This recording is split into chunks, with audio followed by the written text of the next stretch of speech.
नमस्कार मित्रांनो, स्वागत आहे आपल्या GTH YouTube मराठी चॅनलमध्ये। या व्हिडिओमध्ये आपण बांधकाम कामगारांचे कार्ड रिन्यूअल कसं करायचं आहे या संदर्भात संपूर्ण माहिती बघणार आहोत।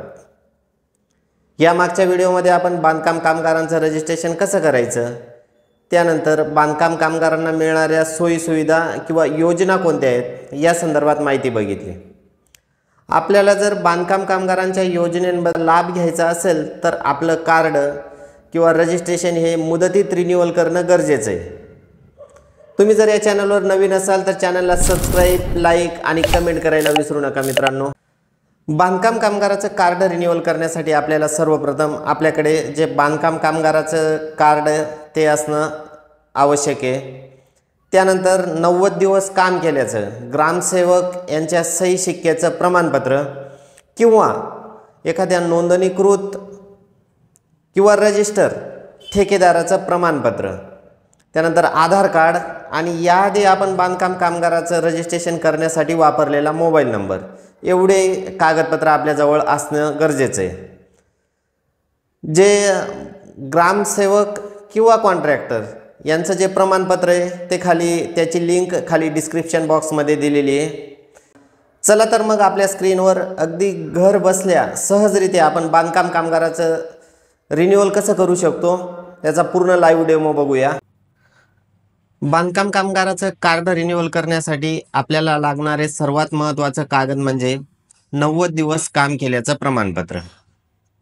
90 दिवस काम केल्याचं प्रमाणपत्र आपल्याला दोन प्रकारचे आहे। एक तर आपण ग्रामसेवक यांच्याकडून सही शिक्का घेऊन ते अपलोड करू शकतो किंवा नोंदणीकृत अधिकृत जे ठेकेदार असतील त्यांच्या सही शिक्क्याचं प्रमाणपत्र तेही अपलोड करू शकतो। 90 दिवसाचं प्रमाणपत्र उपलब्ध झाल्यानंतर आपल्याला महाराष्ट्र इमारत व इतर बांधकाम कामगार कल्याणकारी मंडळ या महाराष्ट्र शासनाच्या अधिकृत वेबसाईटवर यायचं आहे। याची लिंक खाली डिस्क्रिप्शन बॉक्समध्ये दिलेली असेल। त्यानंतर आपल्याला कार्ड रिन्यूअल करायचं आहे। त्यासाठी या ब्ल्यू कलरमधील कंस्ट्रक्शन वर्कर ऑनलाईन रिन्यूअल या टॅबवर क्लिक करायचे। या टॅबवर क्लिक केल्यानंतर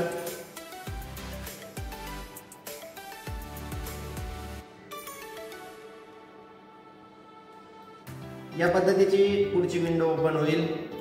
यामध्ये न्यू रिन्यूअल आणि अपडेट रिन्यूअल या पद्धतीचे ऑप्शन दिसतील। एखाद्या कामगाराचे जर रिन्यूअल टाकलं असेल आणि त्याला काही क्वेरी आली असेल तर अपडेट रिन्यूअल म्हणून ते करू शकतो। आपल्याला न्यू रिन्यूअल या ऑप्शनवर क्लिक करायचे। त्याच्यावर क्लिक केल्यानंतर पुढचं बॉक्स दिसेल आपल्याला। त्याच्यात बांधकाम कामगाराकडे जे कार्ड आहे त्याच्यात दिलेला जो नोंदणी क्रमांक आहे तो आपल्याला या बॉक्समध्ये टाकायचा आहे। तो टाकल्यानंतर प्रोसीड टू फॉर्म या बटनावर आपल्याला प्रोसीड टू फॉर्म या बटनावर क्लिक केल्यानंतर या पद्धतीचं पेज आपल्याला समोर दिसेल। त्याच्यात हा फॉर्म किंवा हे कार्ड रिन्यूअल नसल्यामुळे आपल्याला हा इनएक्टिव्हचा मेसेज दिसतोय। त्यानंतर या ठिकाणी बांधकाम कामगाराचा रजिस्ट्रेशन नंबर, या ठिकाणी बांधकाम कामगाराचे नाव, त्यानंतर बांधकाम कामगाराचा आधार नंबर, मोबाईल नंबर आणि जन्मतारीख एवढी माहिती आपल्याला स्क्रीनवर दिसेल। त्यानंतर पुढची माहिती आपल्याला क्लिक करून भरायची ती बघूया। पुढच्या माहितीमध्ये बांधकाम कामगाराचे कामाचे स्वरूप म्हणजे जे आपण कार्डवर असेल ते टाकायचे, ऑल टाइप ऑफ हेल्पर्स। त्यानंतर जारी करणाऱ्याचा प्रकार म्हणजे 90 दिवसाचं प्रमाणपत्र आहे ते आपण कोणतं जोडतोय ते त्या हिशोबाने इथून आपल्याला निवडायचं आहे। जर आपण कॉन्ट्रॅक्टर किंवा ठेकेदाराचं घेत असू तर कॉन्ट्रॅक्टर ठेकेदार निवडायचं आहे, ग्रामसेवकाचं घेत असू तर ग्रामसेवक घ्यायचं आहे। आता आपण इथं ग्रामसेवक बघूया।